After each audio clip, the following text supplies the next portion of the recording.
semuanya, selamat datang di sesi bedah topik kita. Nah, hari ini kita bakal ngebahas sesuatu yang, jujur aja, sering banget bikin canggung di kehidupan sehari-hari kan?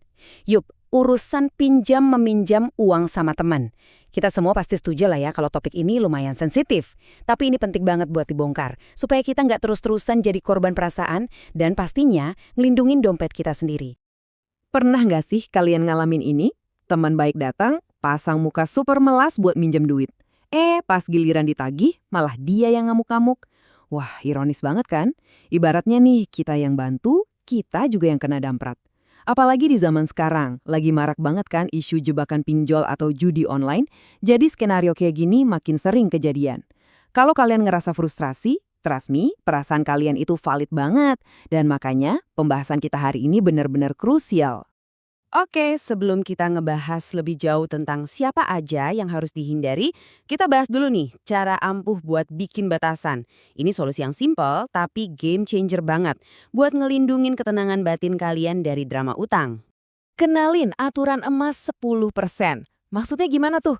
Gini, kalau ada orang yang datang mau pinjam katakanlah 1 juta, jangan pernah kasih utuh 1 juta itu. Serius, jangan. Kasih aja 10%-nya alias 100.000. Kenapa?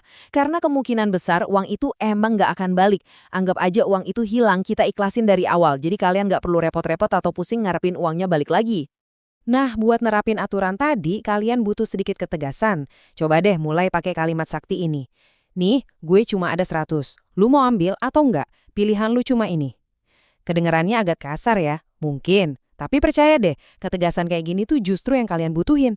Dengan ngasih satu pilihan, take it or leave it ini, kalian secara otomatis ngepotong semua janji manis dan harapan palsu yang biasanya ngikutin proses pinjam-meminjam. Sip, temeng pertama udah siap ya. Sekarang, mari kita bedah 7 tanda bahaya yang ngejamin seorang peminjam nggak bakal ngembaliin uang kalian. Anggap aja ini sistem deteksi dini. Begitu tanda ini muncul, langsung nyalain alarm di kepala. Tanda pertama, riwayat keuangannya berantakan. Poin krusialnya di sini, kelakuan di masa lalu itu indikator paling fatal buat masa depan. Kalau dia emang udah punya track record sering ngutang gak dibayar, atau tagihannya selalu nunggak, wah, itu berarti dia sama sekali nggak punya kredibilitas. Jangan pernah mikir kalian bakal jadi pengecualian atau jadi pahlawan buat dia. Percaya deh, uang kalian 100% bakal nyangkut. Biar kebayang, coba kita bandingin peminjam normal sama peminjam yang kondisinya nggak stabil. Peminjam normal itu punya kerjaan jelas, pundi-pundinya masuk akal. Nah, bandingin sama sebut aja freelancer X. Dia ini punya periode tanpa penghasilan yang fluktuatif banget alias sering nol income. Bukannya seuzornya si freelancer X ini mungkin niatnya emang baik. Tapi ketidakstabilan pemasukannya bikin pengembalian uang jadi sesuatu yang hampir mustahil.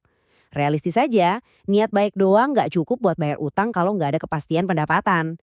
Lanjut ke tanda ketiga, si jago ngeles atau perilaku menghindar. Kita ambil contoh seseorang bernama Mike. Tiap kali kalian mulai nyinggung soal kapan dia mau bayar, si Mike ini pasti langsung ganti topik. Atau dia janji bakal bahas nanti, yang pastinya nanti itu nggak pernah kejadian. Orang yang secara sadar dan sengaja ngehindar dari diskusi detail kayak gini, udah jelas banget ngasih lihat kalau dia nggak punya niat tulus buat balikin uang kalian.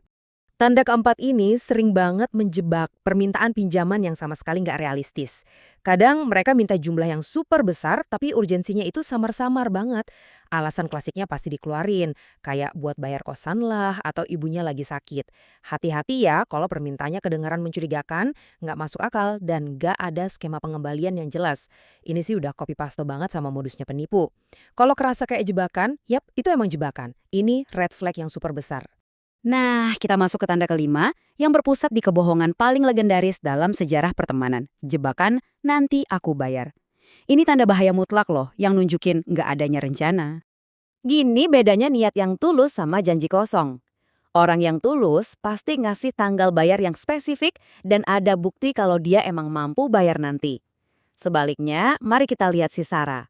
Sarah minjem uang terus cuma bilang, iya gampang nanti aku bayar ya. Gak ada tanggal pasti, gak ada skema, dan nol bukti. Janji kosong kayak gini tuh ibarat garansi pasti kalau uang kalian bakal hangus. Tanpa rencana spesifik, uang kalian dijamin lenyap di telan bumi. Sekarang kita bahas perubahan kelakuan yang drastis banget. Ini mencakup tanda ke-6 dan ke-7. Ajaibnya, perubahan ini terjadi tepat di detik yang sama saat uang kalian berpindah tangan ke rekening mereka. Coba perhatiin timeline yang bikin emosi jiwa ini. Sebelum pinjaman cair, wah mereka memelasnya mendesak banget. Seolah-olah besok mau kiamat kalau nggak dibantu. Lalu pasca pinjaman, tiba-tiba mereka ghosting, susah dihubungin, dan secara ajaib menghindar dari tempat nongkrong biasa. Tapi yang bikin benar-benar naik darah, beberapa minggu kemudian orang ini tiba-tiba nongol lagi asyik pamer belanja barang mewah pakai dana mendesak kalian tadi. Nggak ada transparansi sama sekali uang itu dipakai buat apa. Kalau udah kelihatan polanya begini, fix mereka dari awal emang niat ngakalin kalian. Jadi, kenapa sih kita harus capek-capek mengenali tanda-tanda ini? Ini bukan soal kalian jadi pelit sama temen loh, justru sebaliknya. Ini langkah paling krusial buat ngelindungin dua hal paling berharga, dompet kalian dan kehidupan sosial kalian. Kalian pasti sering dengar candaan ini kan, pinjam 100 silaturahmi tidak putus. Udahlah, mari kita bongkar mitos toksik ini sekarang juga. Itu tuh cuma bahasa halus buat minjem duit tanpa rasa bersalah. Kenyataannya di lapangan, utang yang macet itu adalah cara paling cepat, paling mutlak buat menghancurkan sebuah persahabatan. Ngutangin uang ke orang yang salah, itu nggak akan menyelamatkan silaturahmi, tapi justru memutusnya secara permanen.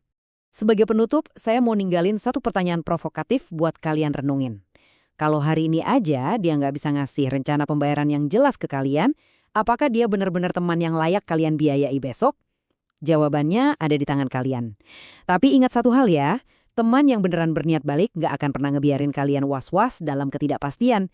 Mereka pasti datang dengan rencana pengembalian yang matang. Jadi tetap waspada, bangun batasan yang tegas, dan selalu lindungi diri kalian.